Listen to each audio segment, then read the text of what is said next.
about this, but do you have a 1-800 number or a number where people can order Behold a Pale Horse? No, I don't have a 1-800 number, and even if I did, they couldn't order because I will not contribute to the debt-based destruction of our economy and talking about the credit cards, the property of the American people. So they can't order anything from us by phone. If they want to order something from us, they have to send blank postal money orders or cash. Behold a Pale Horse is $30 delivered to your door, and you can order by sending blank money orders or cash to Harvest Trust in care of, and make sure you put in care of on the address, P.O. Box 2470. That's P.O. Box 2470, Eager, spelled E-A-G-A-R. That's Eager, spelled E-A-G-A-R, Arizona 85925. Once again, the zip is 85925. Say it all one more time. Harvest Trust, in care of P.O. Box 2470, Eager, or excuse me, that's the wrong town, I'm sorry. Make it in care of P.O. Box 1970, and the rest is okay. Harvest Trust, in care of P.O. Box 1970, Eager, spelled E-A-G-A-R, Arizona 85925. Well, I know you have a lot on your mind. Yeah, sorry about the mix-up on the P.O. Box. It's 1970 and not what I gave you. And for $30, this is a very large book. And the illustration on it is very interesting. Says a mouthful right there on the cover. Just to get back real fast to exactly what's happening with you and your family. You have no criminal record. You were honorably discharged from the military. You're an author, shortwave radio host, and you have a monthly newspaper. And suddenly they come out against you, the feds, and say that you cheat on your taxes from 92 to 94, but you told me on the telephone that you haven't been paying taxes for 12 years. No, that's wrong. Okay. You've been paying legal taxes. Filed or paid the so-called income tax to private banks, really an excise tax to private banks for almost it's either 11 or 12 years. I forget which. I've never made a secret of that.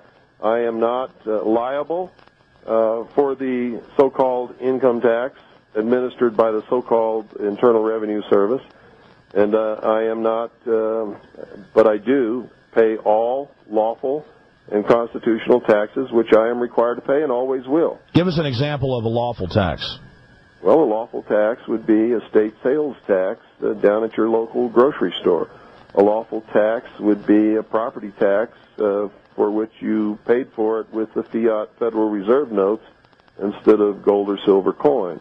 You can't pay off a debt with a debt. So you never really purchase anything in this country, in this debt-based economy, with the fiat Federal Reserve notes. All you do is take possession under a lease, and the ownership stays with the government. That's why you get a warrant deed when you pay off your house instead of the patent title to the property, and that's why you get a certificate of title when you think you paid for your automobile instead of the actual patent title to that property. This is all being done with contract fraud, and people can't even... It is fraud. It's all fraud. That's why, I catch myself as I get deeper and deeper into this, becoming more angry, more flat out.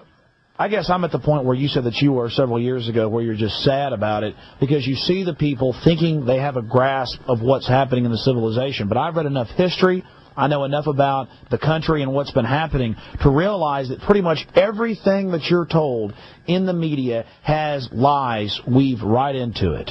Oh, yeah. The American people are standing inside the gates of Disneyland holding their e-ticket, which is expired. None of the rides are working, and they're just having a great time. Well, anyways, so you think in the next 2 years we're headed into some...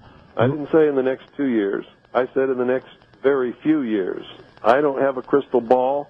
God does not whisper in my ear. I'm not a prophet, and I'm not a psychic. Well, sir, but I can I'm none of those things either. From what I saw in that plan when I was with ONI, and what I have researched since then, tells me that within a very few years, the American people are either going to be totally enslaved in the worst enslavement that you can even dream of, or there's going to be a civil war actively being fought under the most terrible conditions in this country. Well, I don't have a crystal ball, but it's pretty simple to predict what these guys are going to do now that they're out in the open. I mean, 10 years ago it wasn't so out in the open. Now you turn on the TV, UN World Court, Clinton pushes national ID card. You turn on Lair NewsHour. Secret military teams are trading with your local police. It's pretty much in your face now, and I don't know if Clinton wants to leave office, or maybe he wants to go be head of the UN or something. Who do you think, as leaders from your intelligence networks, do you think are on the horizon? Who do you think the next president will be? Do you think? Why do I care? They're not my leaders, and it's not my government anymore. So the point is, they have subverted my government, destroyed it from within, and my only hope is that I can find enough good American patriots who are moral, who are good men, who understand what liberty and freedom is all about, to go in there and restore constitutional Republican government by any method that it requires, including the force of arms. So otherwise, my children and my grandchildren and my great-grandchildren are going to be slaves. So you've totally turned your back completely on the festering system, and it's not my system. It is not operating within the boundaries of the Constitution. They have thrown the Constitution out. It is treason in operation. There is a subversion of government going on as we speak in the halls of government throughout this country, not just in Washington, D.C. And so you're saying it is criminal enterprise, incredibly sophisticated, controlling Hollywood, the universities, and the major mass media through foundation money and through control of finance, and all their whores and all their pumps and all their little agents don't mean a damn to you. You're going to take care of your family, try to educate the public, and just continue to prepare. And you're saying that you have not committed any crimes, you're not bothering anybody, and if the feds try to come and take your home and take your family, that you're going to oppose them with force of arms. Absolutely. They have declared war upon me and all patriots and everybody in this country who is a loyal constitutionalist, who has taken an oath to protect and defend the Constitution against all enemies, foreign and domestic. And if the Civil War has to start on my doorstep, that's as good a place as any. So that's fine with me. So the Civil War has to start somewhere. Might as well start right here. Now, the federal attorney general out there, Mr. is it Rivera? Jesus Rivera? He's saying that they're going to proceed against you with prejudice and caution. I think... well, you're reading... No. You're reading an article that you read in the Arizona Republic. Yes, I am. The communist newspaper. Never tells the truth. I can guarantee you that that's not what he said. I can guarantee you that what he quotes that Sheriff Arthur Lee said is not the truth. We spoke to Sheriff Arthur Lee last night. Arthur Lee says that I'm right, that he has jurisdiction over the feds in this county, and he has told them not to come in this county and harass this family. Absolutely. Well, we've learned that with the press, that they will flat out not twist the truth, but when they need to, they will flat out lie. Flat out lie.